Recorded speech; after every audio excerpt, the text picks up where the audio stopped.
Hello દોસ્તો, સ્વાગત છે તમારું। આજના વિડીયોમાં આપણે વાત કરવાના છે પ્રધાનમંત્રી આવાસ યોજના ગ્રામીણની અંદર જે પણ લોકોએ ફોર્મ ભર્યા છે તો તે લોકો માટે અહીંયા એક નવી યાદી એટલે કે નવું લિસ્ટ જાહેર કરી દેવામાં આવ્યું છે।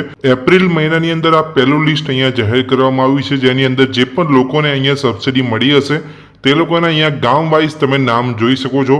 ગામ વાઇઝ તમને અહીંયા લિસ્ટ જોવા મળશે, જેની અંદર જે પણ ગામની અંદર જે પણ લોકો અહીંયા ફોર્મ ભર્યા છે પ્રધાનમંત્રી આવાસ યોજના ગ્રામીણની અંદર તો તે લોકોના નામ અહીંયા જોવા મળી જશે, જે પણ લોકોને અહીંયા સબસિડી મળી છે। અહીંયા જે એપ્રિલ મહિનાની અંદર જે પહેલું લિસ્ટ અહીંયા જાહેર કરવામાં આવ્યું છે તમે કેવી રીતે જોઈ શકો છો તે વિશેની સંપૂર્ણ માહિતી તમને આ વિડીયો અંદર હું આપવાનો છું। જો તમે ચેનલ પર નવા છો તો ચેનલને સબસ્ક્રાઇબ કરી લેજો। ચલો વિડીયોની શરૂઆત કરીને જાણીએ કે તમે એપ્રિલ મહિનાનું પ્રધાનમંત્રી આવાસ યોજના ગ્રામીણનું ગામ વાઇઝ નવું લિસ્ટ તમે કેવી રીતે જોઈ શકો છો। તમારા ગ્રામીણ વિસ્તારનું નવું લિસ્ટ ચેક કરવા માટે તમારે ગૂગલમાં આવવાનું છે। pmayg.nic.in આ વેબસાઇટ તમારે ગૂગલમાં આવીને સર્ચ કરવાનું છે। જેવું તમે વેબસાઇટ સર્ચ કરશો એટલે આ પ્રધાનમંત્રી આવાસ યોજના ગ્રામીણ જે ઓફિશિયલ વેબસાઇટ છે એ તમને અહીંયા જોવા મળશે। હવે હું તમને જે અહીંયા નવું લિસ્ટ ચેક કરતા બતાવી રહ્યો છું એ મોબાઈલની અંદર જ બતાવી રહ્યો છું। તમે પણ તમારા મોબાઈલની અંદર જ આસાનીથી નવું લિસ્ટ જોઈ શકો છો। અંદર તમને અહીંયા 3 લાઈન જોવા મળશે વેબસાઇટની અંદર। એ 3 લાઈન પર તમારે ક્લિક કરવાનું છે।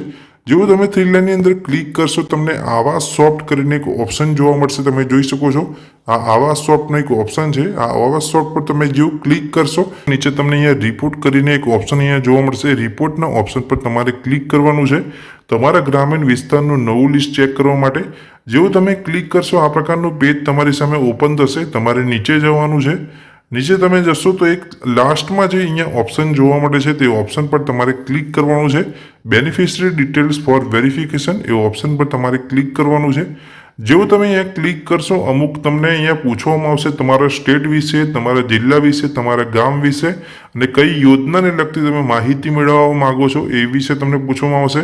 પહેલો જે અહીંયા ઓપ્શન છે તમે જોઈ શકો છો ઓલ સ્ટેટ વિશે, તો આપણે ગુજરાતને લઈને અહીંયા ફોર્મ ભર્યું હતું પ્રધાનમંત્રી આવાસ યોજના ગ્રામીણની અંદર, તો આપણે ગુજરાત સિલેક્ટ કરીશું। જેવું તમે તમારું સ્ટેટ પસંદ કરી લેશો નીચે તમને ફરી બીજો એક ઓપ્શન જોવા મળશે, ત્યાં સિલેક્ટના બટન પર તમારે ક્લિક કરવાનું છે। હવે તમને તમારો અહીંયા જિલ્લો પૂછવામાં આવશે, તમારે જિલ્લો તમારો પસંદ કરી લેવાનો છે। જિલ્લો પસંદ કરી લીધા પછી ફરી તમને અહીંયા સિલેક્ટનો એક ઓપ્શન જોવા મળશે, જ્યાં તમારે ફરી ક્લિક કરવાનું છે।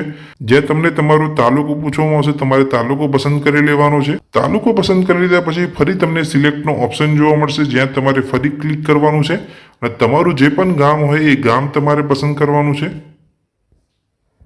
ગામ પસંદ કરી લીધા પછી ફરી તમને નીચે સિલેક્ટનો એક ઓપ્શન જોવા મળશે, જ્યાં તમારે ક્લિક કરવાનું છે। હવે તમે કયા વર્ષની અંદર પ્રધાનમંત્રી આવાસ યોજના ગ્રામીણ માટે એપ્લાય કર્યું હતું એ વર્ષ તમારે પસંદ કરવાનું છે। તો 2024-25ને લઈને તો આપણે 24-25 અહીંયા સિલેક્ટ કર્યું છે।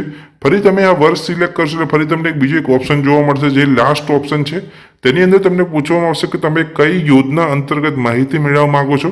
તો આપણે અહીંયા જોઈ શકો છો પહેલો જ ઓપ્શન છે પ્રધાનમંત્રી આવાસ યોજના ગ્રામીણને લઈને આપણે લિસ્ટ ચેક કરવા માંગીએ છીએ, તેની યાદી ચેક કરવા માંગીએ છીએ, તો આપણે પ્રધાનમંત્રી આવાસ યોજના ગ્રામીણ પસંદ કરી લઈશું।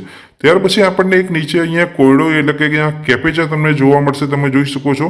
40માંથી 20 માઇનસ કરીને તમારે અહીંયા લખવાનું છે આન્સર અહીંયા, તો 40માંથી 20 એટલે અહીંયા 20 આવશે, તો તમારે જે અહીંયા આન્સરનું જે બોક્સ છે ત્યાં તમારે 20 લખી દેવાનું છે। જેવું તમે 20 લખી દેશો આન્સર લખી દીધા પછી તમારે નીચે સબમિટનો ઓપ્શન જોવા મળશે, એ સબમિટના બટન પર તમારે ક્લિક કરવાનું છે।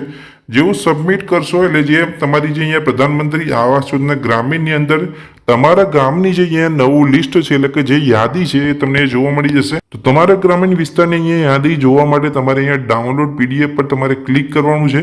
જેવું તમે ડાઉનલોડ પીડીએફ પર ક્લિક કરશો એટલે એ ફાઇલ તમારા મોબાઈલની અંદર ડાઉનલોડ થઈ જશે અને સિમ્પલી તમે અહીંયા ઓપન કરી શકો છો।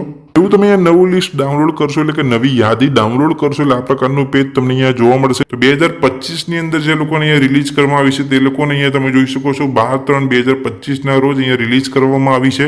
તે લોકોએ પણ અહીંયા 24-25ની અંદર અહીંયા ફોર્મ ભર્યા હતા, તો અહીંયા જે 1,20,000માંથી 1,10,000 જેટલી તો અહીંયા રિલીઝ કરી દેવામાં આવી છે। તો